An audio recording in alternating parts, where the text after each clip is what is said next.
So I'm going to go ahead and click this little solo icon to solo this form layer so we could really like more clearly see what's going on. And the first thing I'm going to do is I just want to change the color because it sounds weird, but a lot of the magic in this trick, it can be seen more clearly if we change the color from the default white. So actually what I'm going to do is I'm going to unsolo this for a second, and then I'm going to go into the particle section, which is where we change the color. And in the particle section, there's the color property with an eyedropper. So I'm going to click on the eyedropper and select one of these kind of like teal colors in the background. And I'm going to take some artistic liberties with it. I'm going to click that color swatch and maybe punch it up just like a little bit.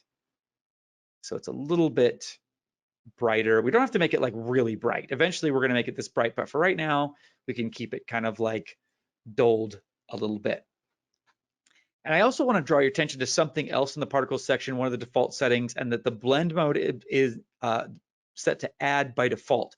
So as these particles overlap each other, by default in form, they're going to brighten and create little pockets of light, which is really cool. Sometimes you don't want that, so you might want to go in and turn it off, but really, realistically, that comes in handy all the time, and it adds a lot to this trick.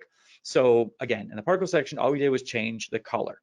Now, if I open up Fractal Field, we've talked about this already, but there's a visible fractal noise field in the background that we could use to do all kinds of things with our particles. We could use them to affect the size. So as we increase this, then we're actually scaling some of these particles down based on the fractal field, et cetera, et cetera. We could do the same thing with opacity, but really the magic here is displace. And as we increase this, then these particles displace, and you can see them start to move, and as they overlap, then they create these gorgeous little pockets of light, these gorgeous lines there.